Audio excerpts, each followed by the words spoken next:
G'day fellas. This is probably going to be quite a long video, so sorry in advance. Alright, so we started off at the end of the spectrum that we're most familiar with, and that is the best unit in the game. Well, I won't say the best unit in the game, but the best unit. There's a lot of good units in here. A lot of Hussars, interestingly. 1, 2, 3, 4, 5, 6, 7 Hussars. 7 civilizations have Hussars. So we're going to be rating them as well, each individually. But we're going to start at the top tier, and probably a lot of you guys would have seen this coming. It's with the Cuirassier. I think that the Cuirassier, the Cuirassier, the Cuirassier, the Cuirassier, however you want to pronounce it, I'm not too sure. I'm not French, so apologies for all the French people in the chat going, "Oh, is it pronounced this way? Give me my baguette." That's how French people speak. Cuirassier, S tier. Why is it S tier? It's an incredibly expensive unit, the Cuirassier. Okay, incredibly expensive unit, but for what it does, okay, when it gets its cav combat timing, it becomes a powerhouse.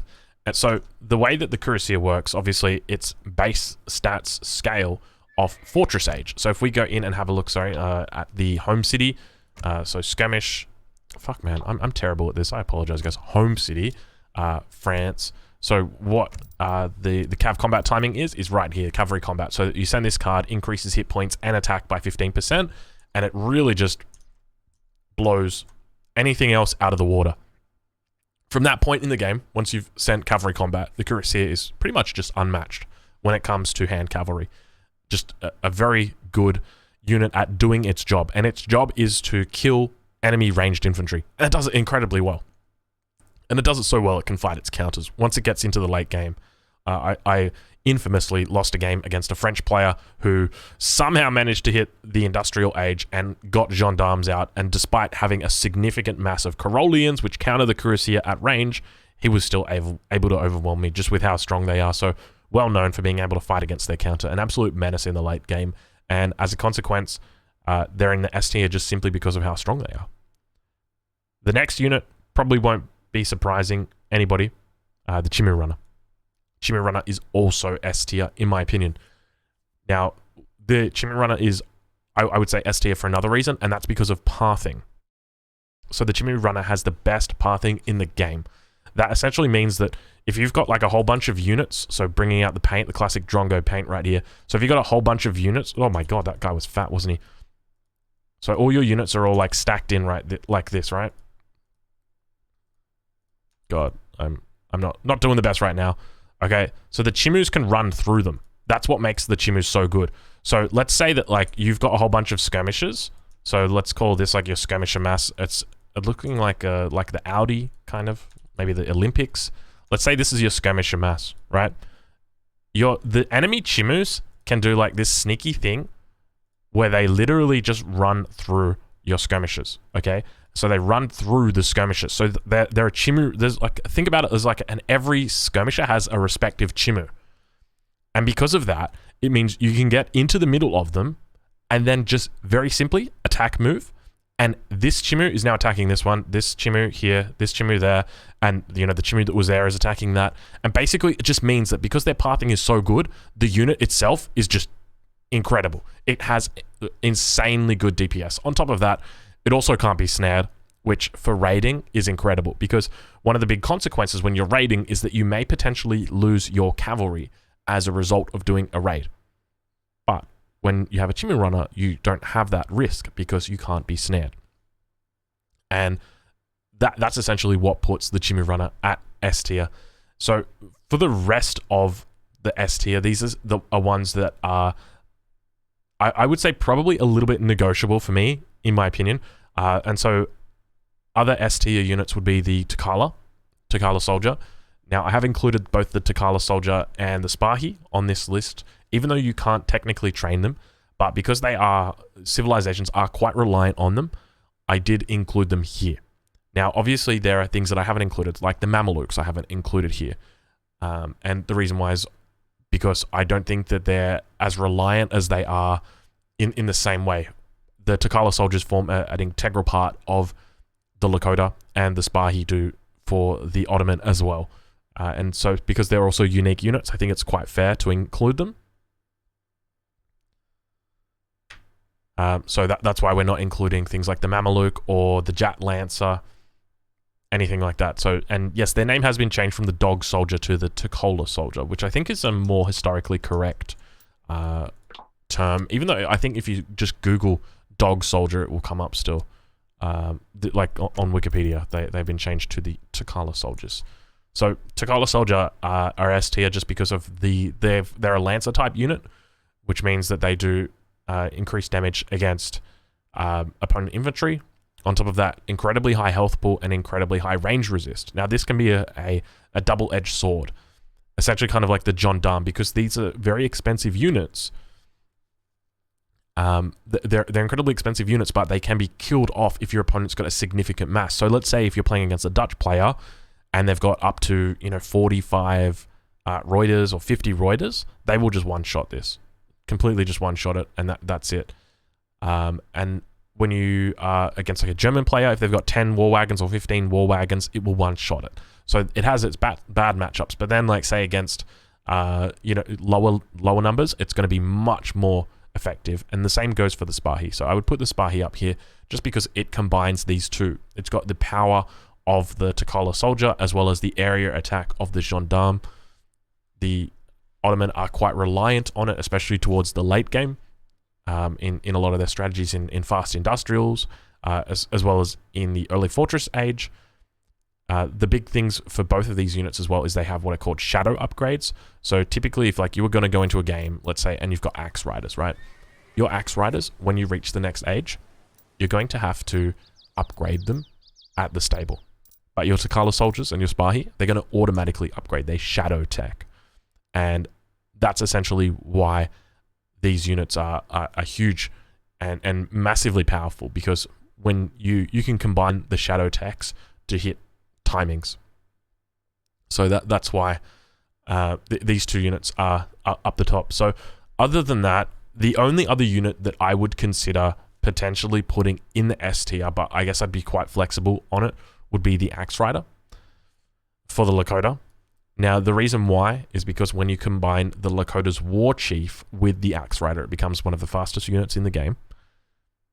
It's a food-heavy unit instead of being a coin-heavy unit, and the Lakota have a very high orientation towards food, and so it means that it's very easy for them to macro.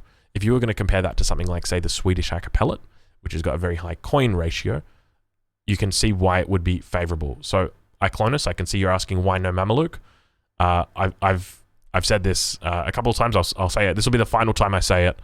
The Mameluke is not being included because it is a mercenary unit, whereas these are units that are unique to a civilization. So we're not including mercenaries. I don't have Jat Lancers in here. I don't have Mamelukes. I don't have Stratiots or Wartgelders. It's just quite literally just the unique units that I've got in here. So I would be saying that the other potential one that would be up in S tier would be the Nagi. So the Nagi is I would say it's much better than, say, the Lancer. And the reason why is because it has a much higher base attack. So it has a very high base attack, and it also has a bonus against enemy infantry. And as a result, it means that it's very easily able to fulfill that role of killing infantry, ranged infantry in particular. I just realized we don't have any music on. Do we need music for this? You guys want some music? Can I see some ones in the chat if you guys want music, or if you just want my soothing tones, just say 2. We got some 2s. We got some 1s. We got a lot of 1s. We got a lot of 2s. Oh, it looks like you guys just want some soothing tones. And H has spoken. He said he wants 2. You just get my soothing tones then. Let me turn myself up so I can hear myself in my ears. Oh, that's crystal clear. Damn. And a 3 coming in from Boobapisty. 3, is that where Boobapisty, is that where you select your own music? How does that work? You got to explain that one to me. So the reason why the Nagi is so much better than the Lancer is because the Lancer has a very high multiplier against infantry. So Drongo resorting back to paint again, all right? So when you're in the middle of a fight, right, and you've got all these different units, okay? So let's say that this one here, over, like the green ones are Dragoons, okay? And the red ones are skirmishers, okay? So you want so you're going to be a pink box, that's you, okay?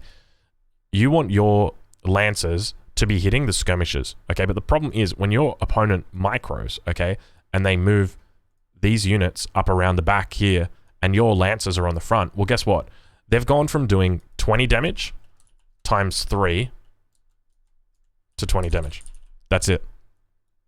So now they're sitting on the front doing 20 damage. But with the Nagi, the way that the damage works, it's a lot more balanced. It's like 25 damage with, I think it's like a 1.5 times against infantry.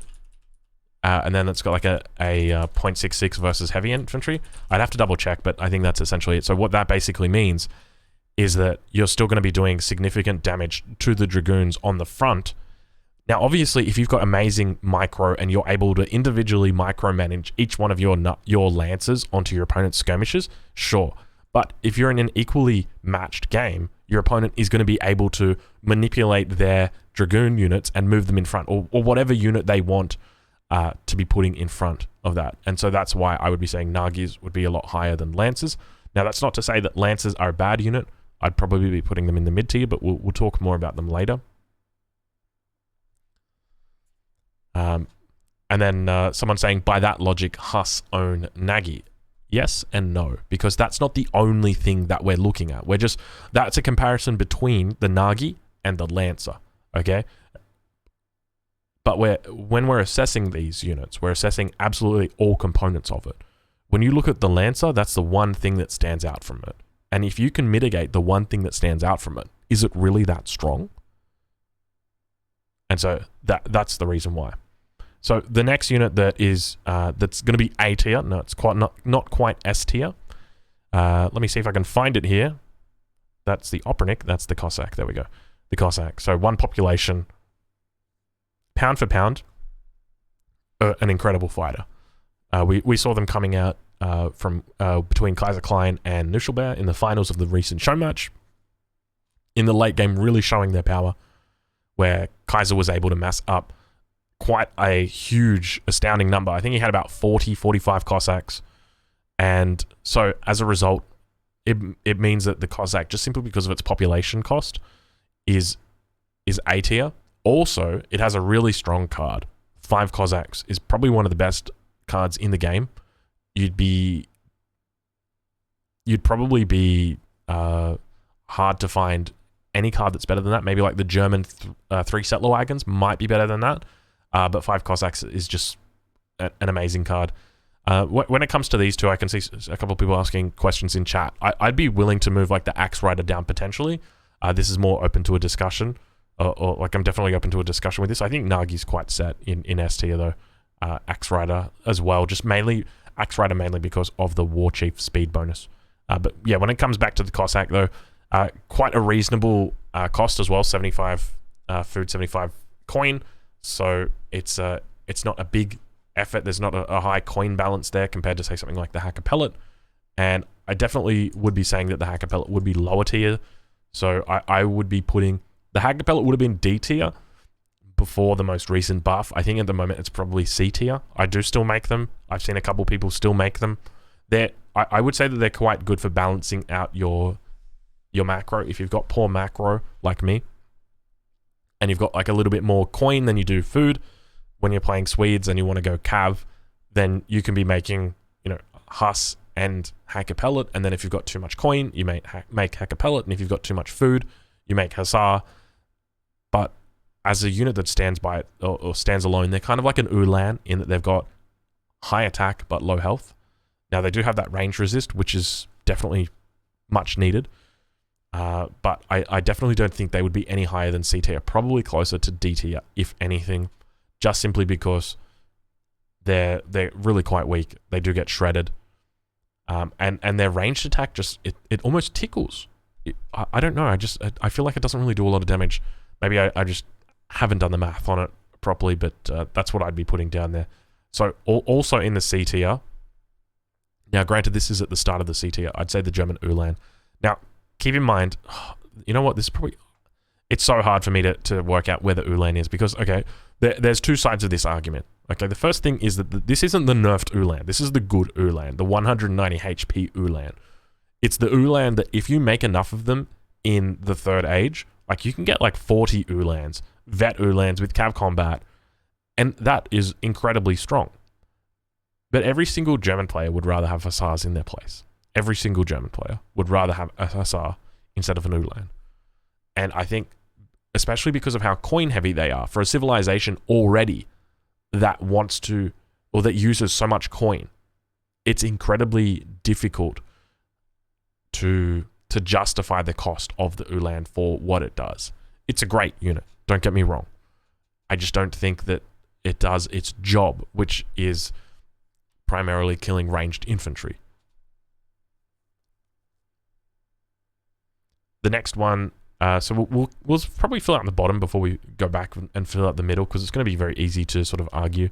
Now, the Opernik. Obviously, the Opernik has got a very specific role. I included it here because it is heavy cavalry, it's hand cavalry. It's got a multiplier against villagers.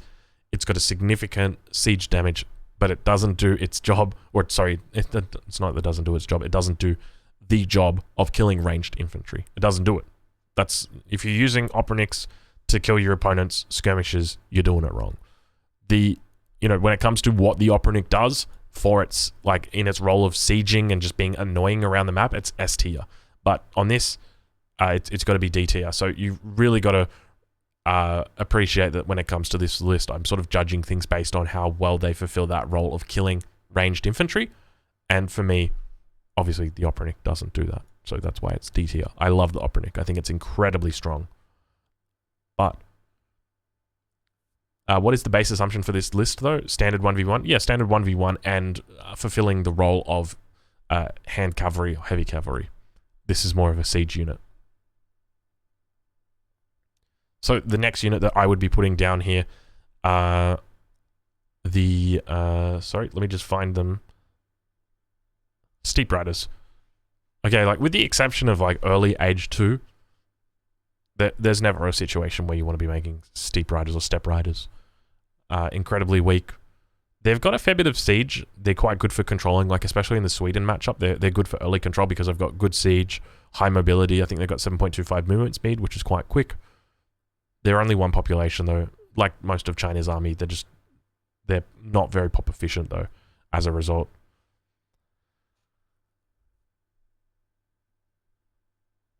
Cuddle off. So just to clarify, you would rather have hacker pellets, you would rather have Operniks to kill your opponent's to kill your opponent's skirmishers than a hacker pellet? Is that what you're saying? Steep Rider is very good at running downhill. I agree, Fluky. I agree. Now, I need to double check. There's 2 other forms of Chinese cavalry. There's the Meteor Hammer as well as the Iron Flail. Now, one of these is really good and one of these is really bad. And I'm not sure which one is which, but I think it's the Meteor Hammer, which is the good one. And this is on the assumption that it is the good one. So I'm going to stick it up into A tier. If we go into... Let's just go take a look. Skirmish. We'll just go China. China. God, don't you miss that guy? Like, don't get me wrong. Obviously, people like him, people hate him. He had a lot of energy. I'm not including Opry for rating, though. Opry for rating, obviously, is a 10 out of 10. A whole lot of love. Speed always wins. Chuck these ones down.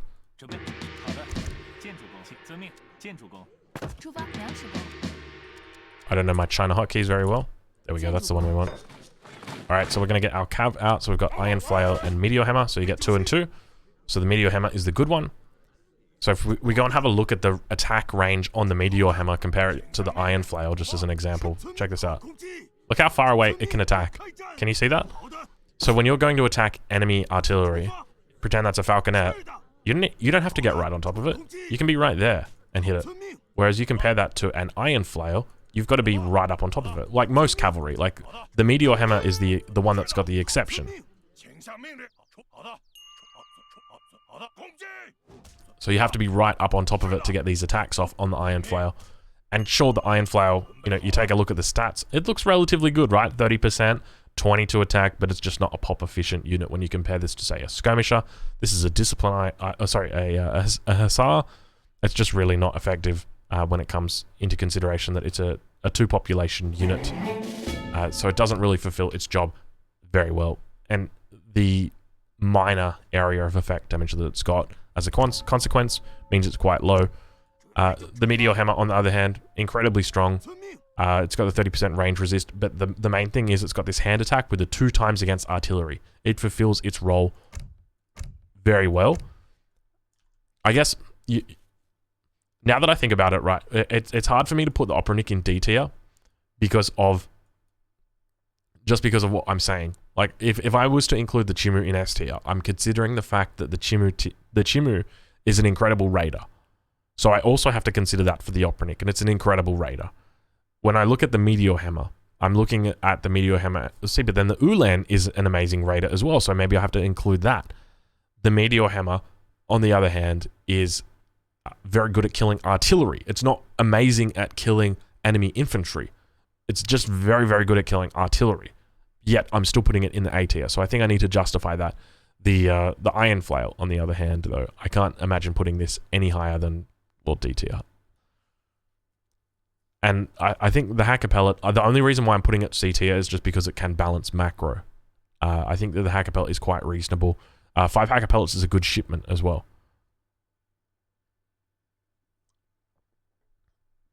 But if we're going to do that, oh, see, I think these are fine where they are for now. I think I'm happy to leave it where it is. So other than that, be looking at the Coyotes in the C tier. Coyotes, unfortunately, they've got a fatter model than the Chimney, so they can't do what the Chimney does. So where I was explaining with the Chimney about how it can run through units, Coyote can't do that in the same way that the Chimney can. On top of that, the Coyote is slower than the Chimney. I think it's a little bit more expensive as well. I know that it's kind of food heavy as well. It's also weak. It feels like a very weak unit.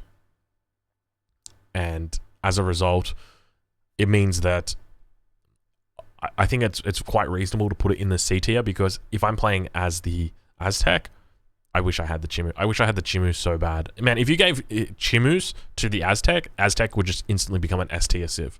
That's how powerful the Chimney is, and the difference between the Chimney and the Coyote.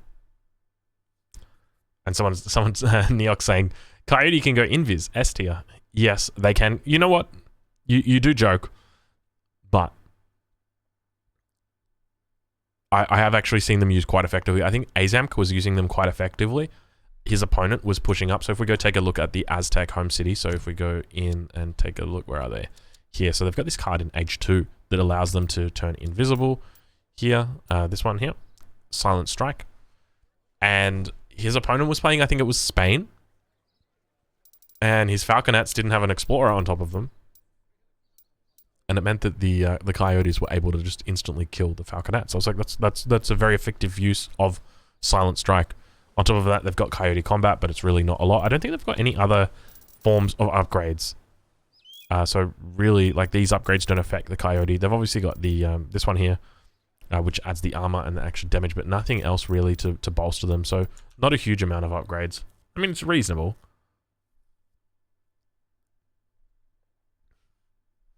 If stealth was built in, it would be a higher tier. Yeah, definitely. If stealth was built in, and like if they made it so that like stealth was built in, and then this increased the speed of stealth, so that you could say run at full speed, then it would be good. But you got to remember that the Incan can also where is Inca?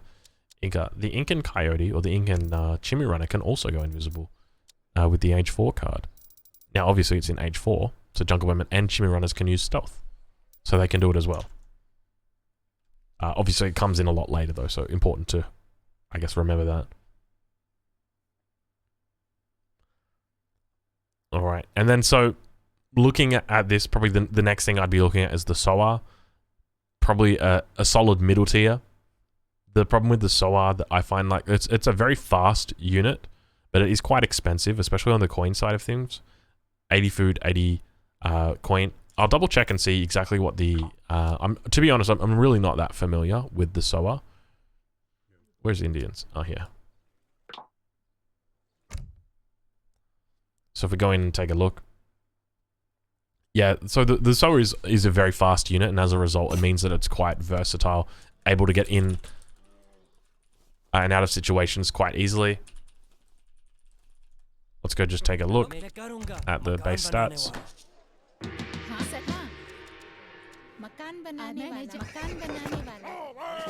So it does have that, the same thing as the Nagi, in that it's got the multiplier against infantry, so, you know, it's quite good at doing its job, especially against ranged infantry. It's weak, though. 225. Now, obviously, this can be triple carded.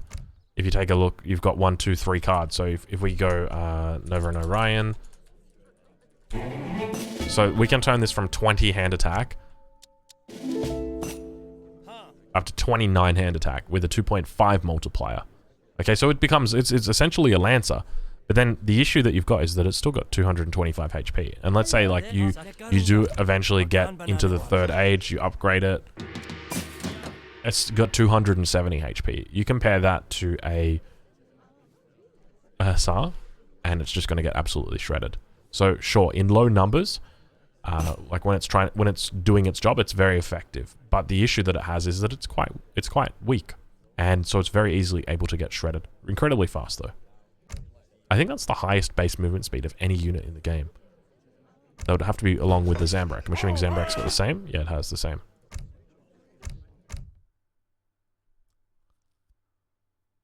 Oh, Samwise says the Sepoy plus Gurkha card. Let me take another look at it. Oh, yeah, here. So plus 10%. So it's plus 27%, or plus 27 health. So still not a huge amount, especially when you compare them to like if you were to look at, say, a French Hussar, which would have significantly more health. It's got like 15, 30% health upgrades as well. So 320 plus 50%. So you're looking at 480 health on a French Hussar or a British Hussar in age 3 compared to less than 300 health.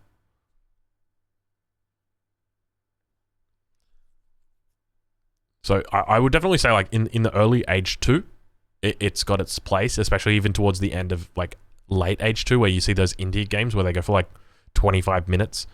But I can't help but feel like if I'm playing India, I don't want Sowars. I would rather have like a Nagi, definitely. But the next unit, the next Indian unit, rather, I should say, would be the Mahout. So I think the Mahout's A tier, somewhat because it combines the area of attack and also the tankiness of the Cuirassier. The only issue is that obviously it's quite expensive, very heavy on population space. So it's one of those things where, and keep in mind now, this can also be upgraded to the Shiz House. You've got the elephant hit points and damage card. There's also an elephant upgrade you can get here, which reduces the population cost. I don't think it's very widely used. But other than that, incredibly strong, amazing to clean up fights, and has really good cards. So these 2 cards here are probably some of the best age 3 cards in the game. When you've got a forward aggro, so when you combine these cards with a forward aggro, which almost every India player is going to have, I think that India would be going an aggro in 99% of its games. I can't remember the last time I saw an Indian player not go aggro in as their first age up wonder. And as a result, it means it's so dangerous to push in against an Indian player, because you could have a Urumi pop, you could have the Mahout pop. And that's what is so scary, because if you've got just 3 Mahouts coming out, okay, your standard... So one of the things to think about, right? Your standard shipment is like 1,000 resources, okay? So, you know, 8 Gurkhas is roughly 1,000 resources. 9 Zambaraks, roughly 1,000 resources, okay? But when you pay 1,000 food, you're getting 1,000 resources plus another 1,000 resources. You're getting 2,000 resources, and it's coming out of a single shipment point, and it's surprising your opponent. So just as they were pushing the aggro's about to go down. Bam! Mahouts. And just that in itself is like something that really makes Mahouts an incredibly strong unit. So I think that it's a rightful place to be in A tier. Now keep in mind, at the end of this, we will be having a discussion about where each one of these units does go, whether there's people that disagree with it or not, or whether there are, you know, I know that there are some quite high-rated guys in the chat at the moment, so I'd love to hear what their perspectives are. Why aren't flail elephants in the tier list? Oh my god, Aze, you're right. We forgot the flail elephant. That's a great point. The next one is Tashonky. Now, I know Fitzbro's going to hate me for this. Sorry, Fitzbro. An expensive unit. The way that it works, I feel, is very gimmicky, very easily countered, and sure, at the low levels, it's an effective unit, but at the high levels where people are going to be using their Explorer, especially against Lakota, it means that the Tashonky is just an expensive waste of space, waste of upgrades. There are a couple of upgrades that you can get for it. You can increase the amount of Tashonkys that can be made. Where's the Lakota down here?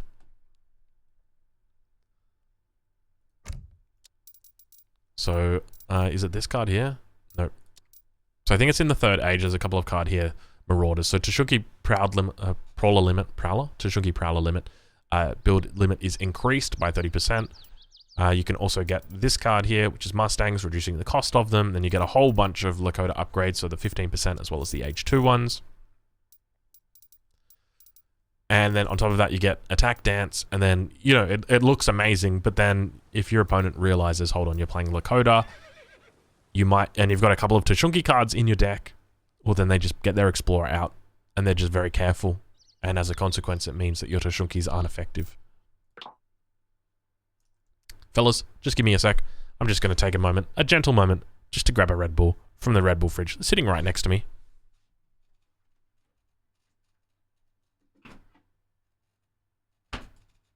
Here we go. 3, 2, 1. For a crisp, clean crack. Oh, yeah.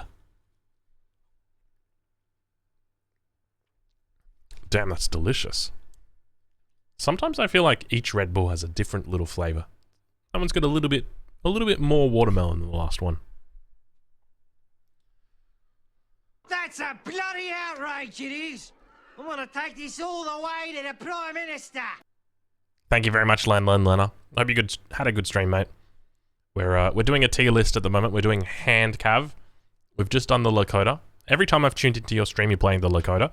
So I'm not sure if you main Lakota or if you just like to play them recently. But we've got a couple of their units in the S tier, and we've just put the Tashonky down in the C tier. So next up, I would say, would be the Spanish Lancer. So Spanish Lancer, I think, is probably mid tier. It's incredible at doing its job of killing infantry. Now, if you get 10 Lancers on top of 50 skirms, you're going to be having a laugh. But that's a very rare occurrence, because typically your opponent's going to be making Dragoons as well as skirmishers.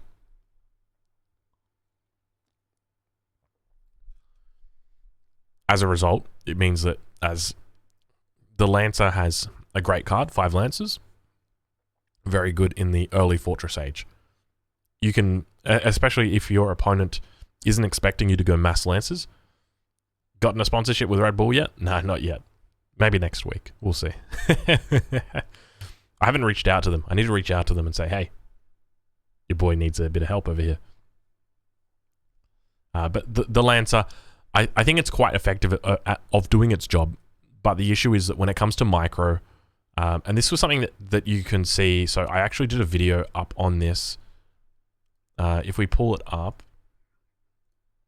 so I did a video on microing, and the Lancer was something that was in there, and it really becomes quite obvious when you're doing, microing. What is this ad for? Really? I love that I'm getting Chinese ads. It knows. No, we don't want YouTube Studio.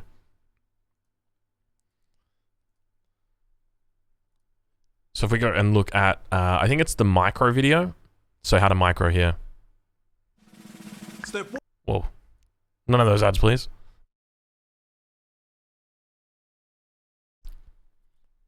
So there's a round in here where I've got Lancers. Bro, what are these ads? Are you serious? I'm skipping, man. Don't give me ads if I'm skipping. That's not fair. That doesn't count. So there's Cassadors. I just remember the Lancers had, like, there were 3 of them. I reckon it's, like, somewhere in about here. Yeah, about here, maybe. Please don't give me an ad. Oh, that's Reuters. Here, this one. Oh, okay, I'm playing against Lancers. So here's an example of how to mitigate Lancers. Okay, so I'll make this big so you guys can actually see it. So with Lancers, okay, as long as your Hussars are fighting against Lancer, then you're going to be in a good position. Okay, so all I'm doing, I'm putting my Hussars to go and fight his Lancers. That's what I want. And as a result, now, obviously, Chopper's micro here probably wasn't the best.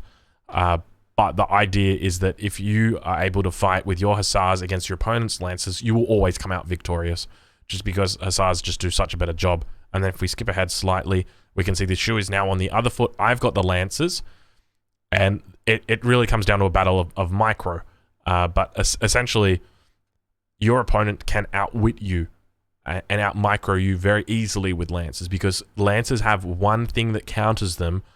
Or sorry, Lancers counter one thing, but lots of things counter them. And so I'm very fortunate. I get my Lancers on top of his skirms. He's not really paying attention.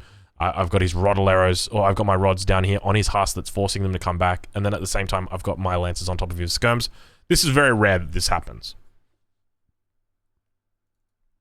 And as a result, I don't think that the Lancer is a super top-notch unit. Gugoot saying, now you're speaking facts. Yeah. I don't know if you're talking to Cardloff, though. Probably are. But anyway, I would be putting Lancer in B tier at most. I don't think it would go much higher than that. Also in B tier is the Kanye. Kanye costing wood means it's incredibly expensive. It's quite a tanky unit. It's got some really good shipments as well. So it's got 6 plus 5.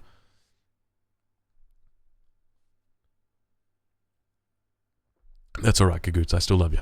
So it's got the 6 Kanye plus 5 Kanye. But the main issue is that it just costs wood. And that's the primary thing that really hurts it. I think it's quite strong in the early and mid game. As it gets later in the game, you're going to be typically going to be moving towards that skirm goon botting. But I think that the B tier is probably the most reasonable place for it, mainly because it's tanky. It's so tanky that I want to put it up in A tier, but it's costly, so I want to put it in B tier. All right, now we get to the hard part, the very hard part. If we were to judge the French Hussar by itself, we could probably say that it's like A tier, right? But you've got the gendarme already. So when are you going to be making Hussars? In the early game? In the mid game? When you don't have a lot of coin, maybe? Sure. That would be it.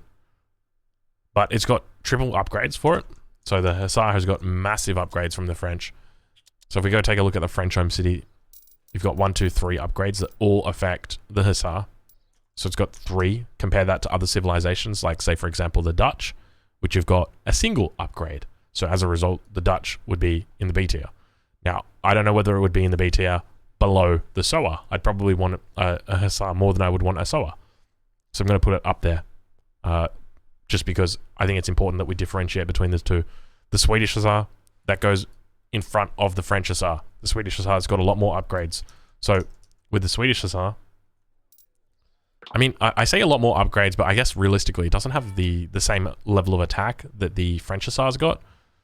So if we go and look at the Swede Hussar, we've got 1, 2, so the same 15% upgrades in the second age, and then we've got the 15% upgrade in the third age, but this doesn't include attack. And then we've got another 25% upgrade in age 4 as well. So it can have the most or the highest hit points in the game, which means it's quite effective at tanking.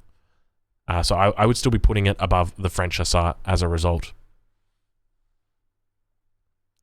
Look at the German home city. Oh, I'm very familiar with the cards that the Germans get for their Uhlans. I don't think it makes the German Uhlans any better of a unit, though. I think it still makes them quite unfortunate. Unfortunately. Alright, so the next unit I'd probably be putting up there would be the British Hussar. So I'd be putting it above the French Hussar, just primarily because you don't have the gendarmes. And so you're going to be going for this. They also have the King's Guard, which are the unique upgrade. So they're slightly better, slightly stronger. They get all the same upgrades that the French do. And then after that, I'd probably be looking at the last 3 can all probably go together. I'd be putting the Lancer just over there. And then like that. So just to explain each one of these. How is Swedish higher than British? Swedish has got 25% upgrade on health upgrade in a card. Actually, that's a good point now that I think about it, because the British is going to get the 15% attack from Cav Combat. They get 25%. Yeah, I would say they're probably even, honestly. I'd be happy to go either way, just because they've got Cav Combat and they've got King's Life. Whereas the Swedes have obviously got only 15% HP instead of the 15% HP and attack and the 25% HP. When it comes to the Ottoman Hussar versus the Portuguese Hussar, so the Portuguese Hussar is quite good in that it's got the Cav Combat card. So if we go into the Portuguese... Now this card, you're always going to want to be sending it because it's the Dragoon upgrade card. So the Dragoon upgrade card here, Dragoon Combat, so it gives 15% hit points and 15% all action damages. So it's one of those cards that you're always going to be sending. So that means it's quite reasonable. When it comes to the Ottoman Hussar,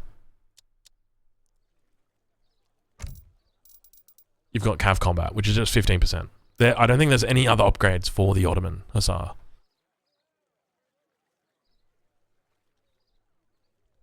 Does Swede not have Cav Combat? No, it does not. So I guess realistically, they're probably on the same level. The main thing is, though, okay, is that in typical... Now, this isn't a typical Ottoman deck, but I don't think you're going to be including Cav Combat. Like, if you're going to do an Ottoman deck, right, in Age 3, this is what it's going to be looking like. 1,000 wood, 1,000 coin, 8 gen combat, 5 Huss, 5 Spahi, Mamelukes maybe, 2 Falks, 5 Abus. What else are we putting in? Like, maybe Spies as well. And already, you're up to your 10 cards, okay? You don't really have space for Cav Combat. I'd have to double check with, like, somebody who's a bit more experienced, or someone who's better at the civilization, like Kaiser Klein, whether he would actually be including Cav Combat in his deck. But I can't remember ever seeing Cav Combat in the deck. And as a result, even though, sure, objectively, on paper, the Ottoman and the Portuguese Hussars would be the same, the Ottoman Hussar would be lower than the Portuguese Hussar, just simply because you don't actually use that card. And if you're going to be making those Hussars, you're not going to be getting the same efficiency from them.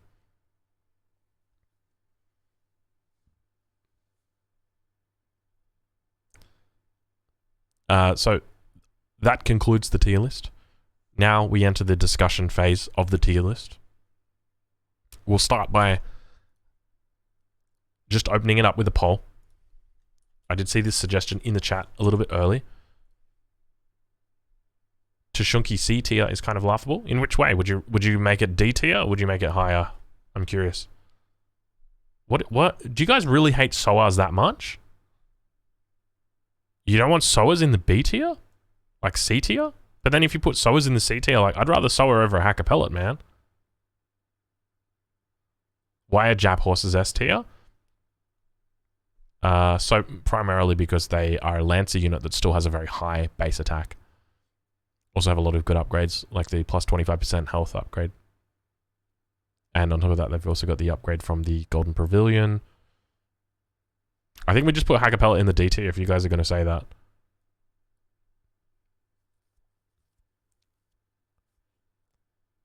You forgot War Dogs. Alright, well, I'm going to open up a poll. Alright, so your poll options at this stage, it's going to be called Thoughts. Thoughts on tier list. So your poll options are agree 100%, agree 50%, disagree 100%. Wait. It's not bad. Fuck, man. What are my options? I'm just going to go with amazing, good, okay, bad, and turd. Okay, and I'm going to give you guys 2 minutes to vote. And you can also use Drongo Berries to do additional votes. Fuck yeah, man. Let's do it. How many Drongo Berries for additional votes? If you want to buy your opinion, you can buy your opinion. We'll make it like 100 Drongo Berries per vote. Fucking go. Oh, it's going to totally fuck up the poll, but who cares, man? All right, so let's have a conversation about this. So yeah, I would say that. Oh, look at that! You guys voting bad hard. Oh, but then the goods are coming back. All right, so let's talk a little bit about the tier list. Meteor is together with Iron Flail B. I don't know about Meteor being... Meteor just really doesn't cut the mustard, mate.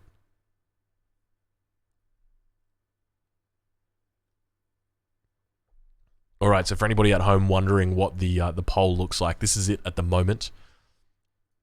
So we've got, at the moment, we've got bad fighting with good. We've got turd, which is definitely outmassing amazing. There goes 3.2k berries for amazing. Oh, auto-tune Pooch, you're the best. You get free Ulans every shipment. Surely for that, it goes a bit higher. Are we really going to attribute a civilization bonus as a unit bonus if we're judging a unit on the basis of its merits, though? It would be like saying, are forts good? Like, is the fort shipment good? Or is like, are forts good in general? And then it'd be like, oh, well, you do get a fort from the age 4 home city age up. We should probably like put it a tier higher just because like forts are like slightly more active. I don't know. Well, someone just bought so many turds. I love it. The big boys coming out to play. See, because the thing is, like, when it comes to, like, this kind of question, right? If you agree with the tier list 100%, sure, you give it 1 vote. But you're not going to give it 100 votes, right? I mean, with the exception of... Who was it? There was somebody in the chat who did it. Yeah, auto-tune. Someone coming out big, spending their Drongo berries. I love it, man. That's like... You just spent, like, 300k Drongo berries. I put 5k in bad. I guess this isn't really a representative poll. At least that's what I'm going to maintain. Thoughts on tier list? Congratulations, turd 1. There we go. Metamucil contributing 12,800 channel points. That's a lot of channel points, man. That's the equivalent of like 3 GME stocks. So pretty good. Lol, auto S tier. All right, so now I guess the question is, this goes out to Medisul, who voted turd the most. Now, I'm only calling you out because I can only see you, all right? What would you change about this tier list, seeing as you were the one who voted most differently? Because I haven't seen too many suggestions about where to change things. 284 viewers, more than 600 votes. Yeah, it's big brain. We had more votes for turd than there are viewers. Cardloff, I know that you're a big fan of the Ulan, but there's no situation where I would rather have an Ulan than I would rather have a Hussar. Every single situation, I would rather have it. Every single time. Just simply because it's way too expensive. It's 100 coin. Germany as a civilization already needs all the coin that it can get. When you throw into account the fact that it's got to pay 100 coin for its Ulan, it really shifts the balance. Coyotes and Sowers are trash tier. You just move them down into D tier completely? And then like we kind of flesh this out a little bit. Put Ulans down here. Put Lancers down here. Put these down here. Like that, I guess. Keep Tashonky up there. Did you even account for Sower's 2-pop? Yeah. Yeah, they're 2-pop and they've got no health at all. I mean, they got range resist, but they just get shredded. Still not convinced Nagi is S tier. They're so bad against Huss. That's half of what a good hand cav unit has to bring to the table. I wouldn't say that they're so bad against Huss. I would say that Lancer are so bad against Huss. I would say that Nagi don't necessarily break even with Huss, but they do a lot better. So they're much more forgiving as a result. Just because their numbers are significantly higher with respect to the Lancer. What about those Japanese 150 coin guys, the Yabusamis? They're ranged. But I know that people use them in melee. I've seen that. Who did I see? Was that A's that I saw doing that? I think it was A's doing that. Cossack and Nagis should switch places. Cossack's S tier. Cossacks are pretty good. Yeah. Look, I would be happy to bring Cossacks up to S tier. How about we settle with that? Because then that way, because I can definitely respect Cossacks being in S tier. They've got a lot of power behind them. Obviously, with the 5 Cossack card, I think it's quite good. Perez in here saying, this tier list makes no sense, to be honest. Chimus are just so trash at fighting and good at raiding. And Sowers are also super good at what they are good at, killing ranged inf. Can't compare different unit types. I think, Perez, what we're looking at here is the unit in totality, with the ultimate goal being to kill ranged infantry, but at the same time considering all aspects of the unit, which is why we've got the Opernik up here in the A tier, okay? Because obviously we wouldn't be using the Opernik to kill ranged infantry, but we'd definitely be using it to kill villagers, and it does that incredibly effectively. It's a very annoying unit. The Chimney Runner, similarly. Now, the Chimney can't be snared. The Chimney has the best pathing in the game. It's incredible for raiding. It's got a lot of upgrades, and in my opinion, I think the Chimney is incredibly strong. I think it's by far the best unit in the game. I'm just going to put it right there. I'll say it. I'm saying it, man. Fuck it, man. I'm saying it. Cardloff. All right. Do we just put it up to B tier just so Cardloff is happy?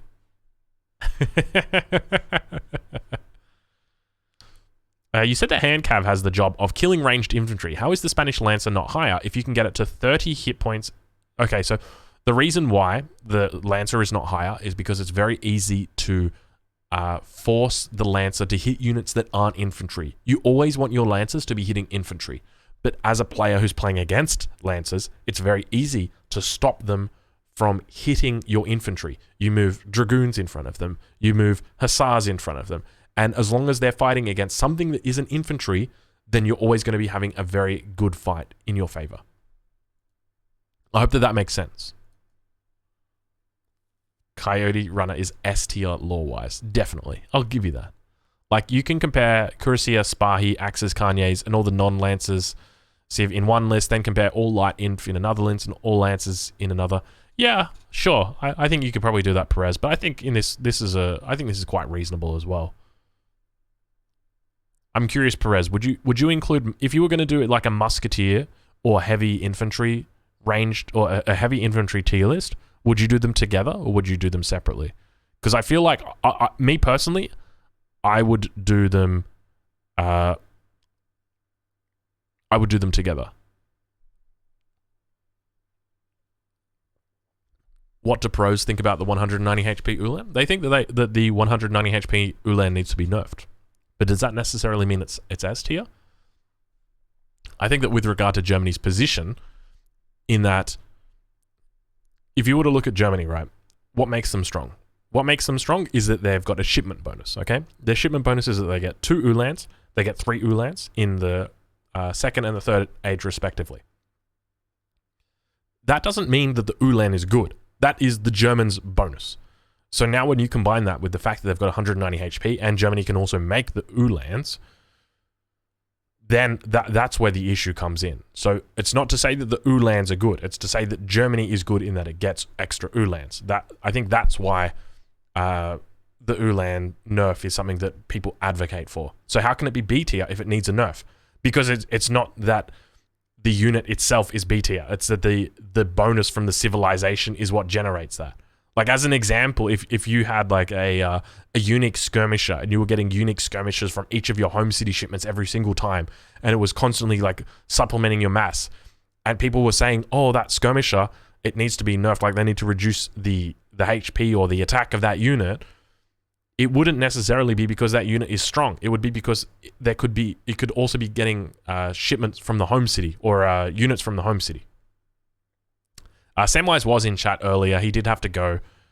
I suspect he probably had some tea to make. Where's the big boy? I wish I knew.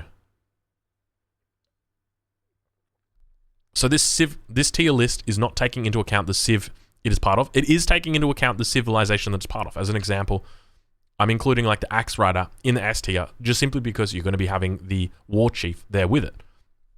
But I wouldn't just go and put Ulans in S tier and be like, yeah, well, the Ulan is the S tier because the Germans get extra Ulans. Like, it just seems like it just seems like a very silly argument to make, in my opinion, to go and put that up in the S tier or even like in the A tier and just be like, well, because Germany gets a lot of Ulans from their shipments, that makes the Ulan a good unit. No, the Ulan is a terrible unit. It's got a really low health pool already in comparison to these units.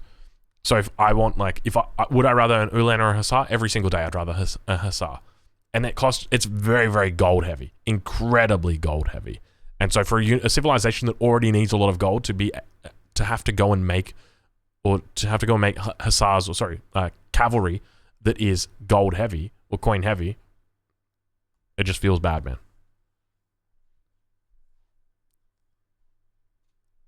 I hope that that makes sense. I love that we're actually getting this discussion. Stanley Winston saying, your thought process here is entirely wrong. Well, Stanley, if you've got the time, I'd love to hear how you think it's wrong.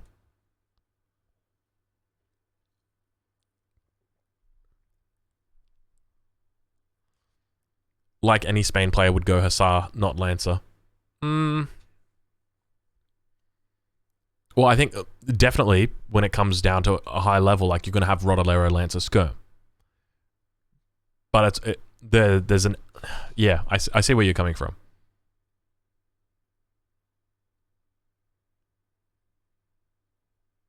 Ulan is only 150 res? Yeah, and 66% of that is coin. And 80% of the villager seconds that you're going to spend are coin.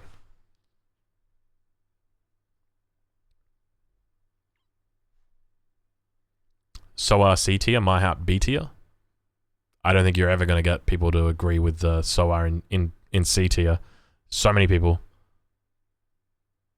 Ulans deal an insane amount of damage. They're cheap and you get them for free. They do deal an insane amount of damage, so they're great raiders. They are cheap, which means that you're able to get more of them out. And you get them for free. I definitely do agree with you. But to go and say that you get them for free throughout the game, and therefore they're a better unit than X, I don't know if I would agree with that mindset. Or that perspective, I guess I should probably say.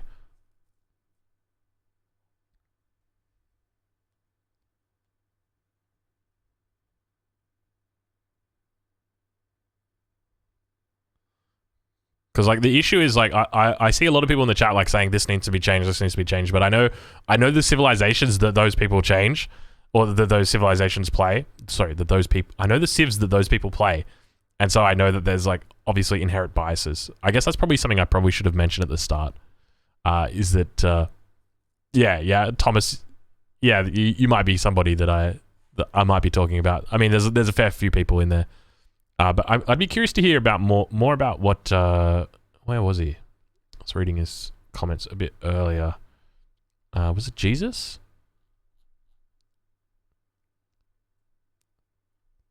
Oh, Stanley. I liked what you were saying, Stanley. I think that you're definitely adding to the discussion. So training Ulans is bad. Correct. Ulans for free is awesome. Correct. If you include the cost to acquire them, the Ulans should be higher since you mostly get them for free. Okay, people don't really mass hand cav long term. Range units just scale better. Correct. I mean, if we're going to include, but then I guess where I'm hung up right now is including Ulans. I feel like I'm dedicating so much time to this, because it's hard though, because like obviously that's part of a civilization. Like the Lakota war chief is part of a civilization. And so is the shipment bonus, and so is the free Ulans with the shipment. But to say that the Ulan is good because you get it for free, I feel like it's unreasonable. Whereas to say that the Lakota war chief is good, or the Lakota axe rider is good because you've got the war chief, I feel like that's a very reasonable thing to say. I don't know, is that weird? Does that seem weird? Okay, what percentage of Ulans that you see in games are trained versus for free? I mean, it depends on the matchup. Probably maybe between 30 and 40% would be free. It depends though.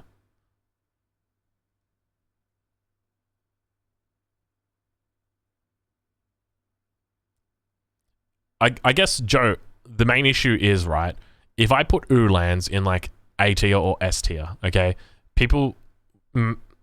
I probably shouldn't be using this as an example. So I'm not going to use it as an example. I'll just stop myself from doing that. I appreciate that it's part of their play style. But I really feel like that's a civilization bonus that's not inherently to do with the Ulan. It just happens to be the Ulan that they're getting it.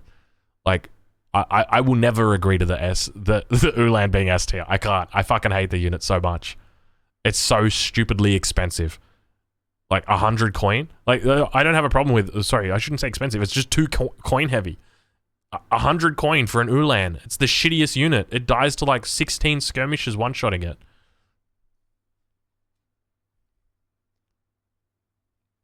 All right, Stanley. All good, man. Yeah, that's what I'm saying, Risotto. That's why I find it hard to agree. Because like a huge part of the Axe Rider is that, and then I'm also like, well, a huge part of the Ulans is that you get them for free, and it's a civilization bonus. But at the same time, I don't know, man. That's the whole point of Ulans. You use more coin and less food. Well, then that's a terrible thing. In what situation would you ever want to be using more coin and less food? It's like that. That's terrible. Like that's what makes the Axe Rider so good, is that it's really food heavy as well. Why are axes higher than Huss? Fast, high attack. And also very food heavy. A lot of upgrades as well. Great unit shipments as well. 6 and 5. Fatal Coyote. Next week, my friend. Next week. If Ulans were 100 food, 50 coin, they're the best cav in the game. Agree. 100%. Even 75 food, 75 coin, I would be like, I'd be willing to put them S tier. If that was 75 food, 75 coin. But they're fucking 100 coin, man. That's too expensive. It's so expensive. They're just absolutely terrible on pop space. Now, obviously, you go look at the German mirror, and you're going to have, like, people going Ulan, Ulan War Wagon, right? Or Ulan Black Rider. Nagi are also 100 coin. Yeah, but they actually are worth 2 population. Go have... what's the range resist on a Nagi? What's the health on a Nagi? Compare that to an Ulan.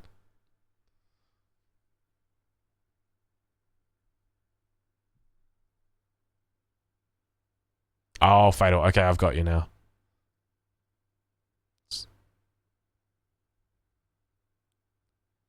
Garja. Oh, Garja's here. Okay, this is good. Garja is a good balance mind. Garja's saying Lancers are A tier. Garja, I'd love to hear what your thoughts are on the Ulan. That's what we've been discussing most recently. I posit that the Ulan is an incredibly coin expensive unit, and as a result, should be rewarded no higher than the B tier, whereas some people are saying that the Ulan, because it's received for free, should be a much higher unit. I'm also positing that you're saying A tier at least. Okay, interesting. So I'm definitely happy to move the Lancers up to B tier, but see, the thing is, right, I can't imagine a situation, I guess, like, I'm trying to think, right? Spain would never want to make Hussars. Or, actually, no, that's not true. Spain does make Hussars. I'm trying to think of all the situations where Spain makes Hussars. It's pretty much only in the early game. Once it moves into the mid game, they still mix Hussars sometimes.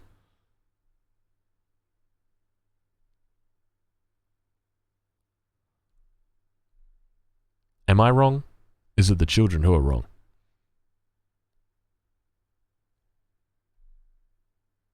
All right, so we're moving the Ulan up to A tier just because of Garja. Spain Huss rarely, yeah. My issue with the Lancer is that obviously, with the Lancer, it's very easy to manipulate the AI into attacking something that isn't an infantry unit, and as a consequence, it really just becomes useless.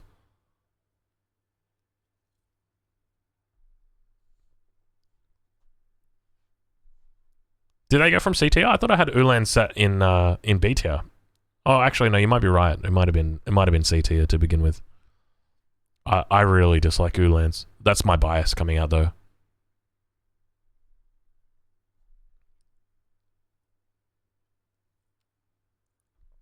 True, Spain does have unction as well. Ulan's biggest bonus: the Twitch chat marketing team. If we talk more, Ulans will get S tier, guys. Cardloff out here just quoting Imperial stats. Cardloff. Oh, let me help you out. You got caught by the auto mod there. Auto tune. There you go. Ulan are ugly. German are ugly. Poland forever. Let's talk Brit Huss. How are they the best Huss in the game? Royal Guard plus Cav Combat plus double upgrades in H2.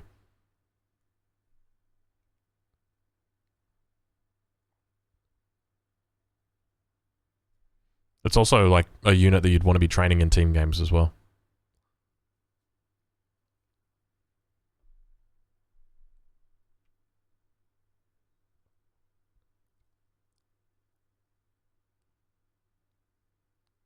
I don't understand Gagoots. I don't know. I don't get you, Gagoots.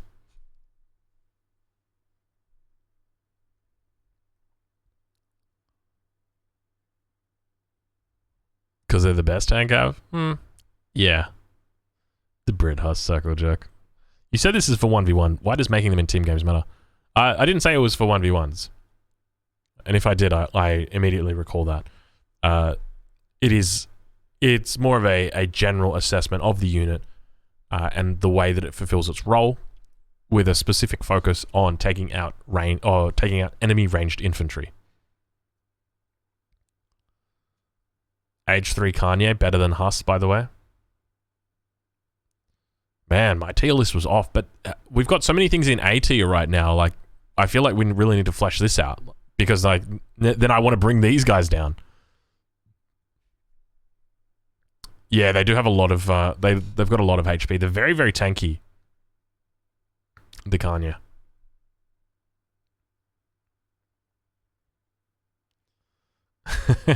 I like that auto tune. Wait, this is a Gav tier list, but you have 2 units that have no horse. I want to speak to your manager, Drongo. You know what, auto tune? I like your messages so much. Let me gift you a sub, my friend. Hopefully this works. Sometimes it doesn't work. Purchase successful. Hey, Gus! There you go. I got something to report to you. There you go. Aussie_Drongo gifted a tier 1 sub to Auto-Tune Pooch.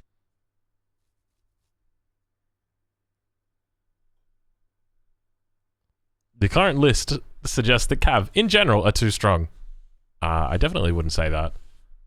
We need a unit type tier list now, because range infantry plus walls owns all Cav. Agree. And range Cav owns all Cav, and heavy inf owns Cav. Big true. Big true, Jerry. Big true.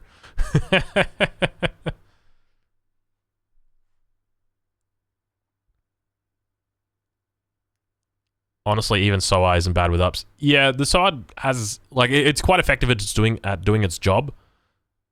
SD Fezzy says, I guess gifting 5 subs would really mess up this YouTube video, right? SD Fezzy, people don't mind a little bit of rap. Do it, but you're gonna blast my ears out, man.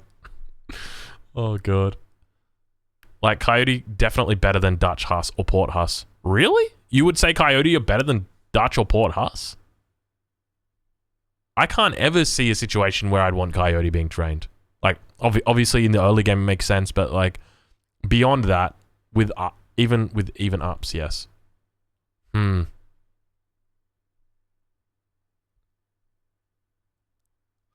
Coyote with combat and gold card also. Gold card? Oh, right, yeah, the 1000 coin card. Yeah, okay, that makes sense. Also better than most Huss. Really? Do they fight that well?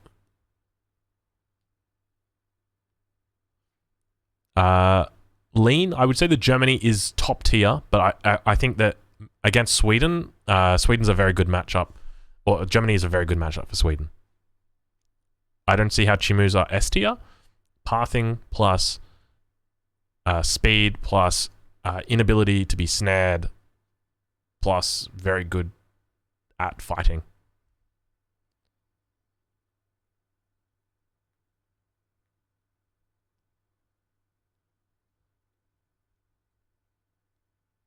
Man, I can see there's so many different opinions on like where things should be.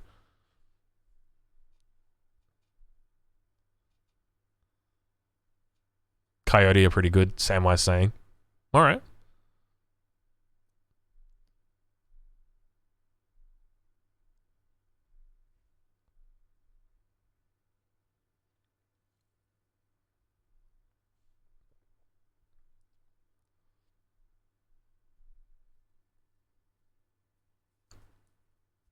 If Coyotes were more in line with how Chimus work, they'd be A tier. Is the S tier list in any order? Not really. It's more of just yeah, the units there. So Coyote, Sam reckons they're not too bad.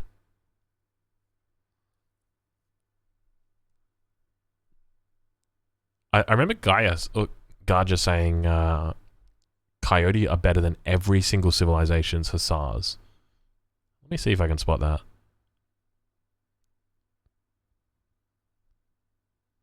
Was it every single? You said better than Ports and Huss Hussars. Sorry, better than Ports and Dutch Hussars. What, so you put them at the start of B tier?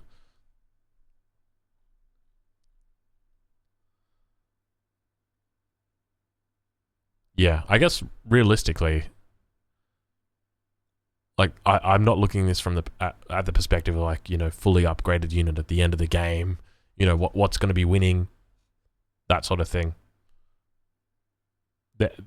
I guess, like, following through, it's one of the things that you need to follow through with the discussion and the way that it's working. Hey, Lidicor, long time no see. How you doing?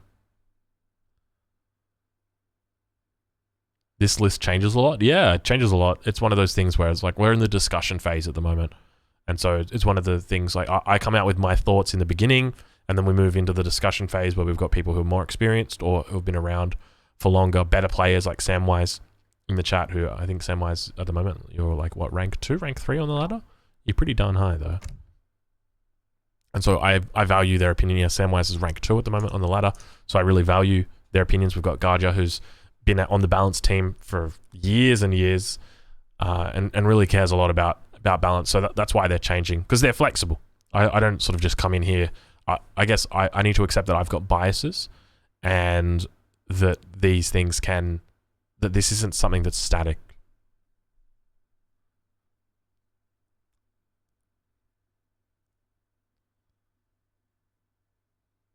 Might be time for another round of voting. I think you might be right, Black Duke. Oh, I got something to report to you. thanks, Lidicor. Drong Carolee and Drong Oi. All right, we might do another poll. This time with the poll, how is list? This time the responses aren't going to be, you're not going to be able to buy additional votes this time. We'll go with great, good, meh. Oh no, we'll go with okay, bad, and turd. They're your options. You got 2 minutes to make your mind up. Brrr. This time there's no berries, okay? There's no berries this time, because otherwise people are just gonna buy buy what they want. That was a terrible idea. I don't know why I thought that. Feast of Crows asking, can you explain how Opronix are A tier and Steep are D tier at the same time? Is the list done? Yeah, I'm pretty satisfied with the list the way that it is at the moment. So Opronix, for their job, they're obviously, like, you're not going to be building Opronix to kill enemy infantry. You're going to be using them to kill villages, the same way that you'd use the Chimney Runner to kill villages potentially. And as a consequence, it means that the Opronix are good at what they do. Very effective. They're also quite good at sieging. Very slippery characters, very annoying to deal with. That's essentially why they're there. When it comes to the Step Rider, you don't really want to be building the Step Rider after the first, like, what, 9 minutes, 10 minutes? It's very rare that you want to be using them in the late game. Typically, you're almost always going to be wanting to be getting out your Meteor Hammers.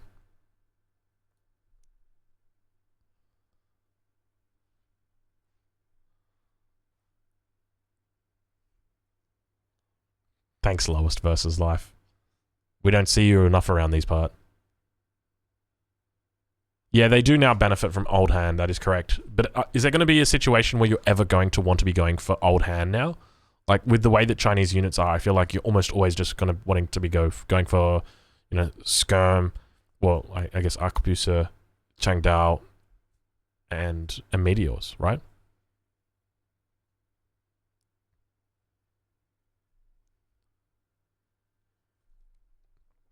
All right, so this is the current poll for anybody at home who's playing along a little bit out of it. And so we've got 25 votes for good, 10 votes for okay, 4 votes for turd, 3 votes for great, and 1 vote for bad. So I think people overall are quite happy with how the tier list has turned out, definitely compared to the first poll, where I think turd won it by a fair bit. Autotune says, I'm part of the 3 votes. Thanks, Autotune. Are the Sower so bad? Yeah, Sower are really bad. I mean, they're fast. They're very fast units. They're great for raiding. They've got a lot of damage. They've got a lot of upgrades as well. But typically, you don't really want to be making them in past age 3, age 4, just because you've got Mahouts, which is so much stronger compared to the Sower, which is just an expensive unit that doesn't have a lot of health. Alright, guys, I think we might call it here with regard to the tier list. I'm satisfied with the tier list, the way that it looks. I've obviously been able to change my thoughts. Definitely there were a lot of movement, especially with the Ulan. I still don't know how I feel about it being this high, but I respect that there are people who do think it deserves to be this high or even higher. I know Cardloff thinks it should be, there should be another tier just for the Ulan. I think that's what you want, Cardloff, right? I'm just giving you shit. Alright guys, well, if you're playing along at home, thank you so much for watching the video.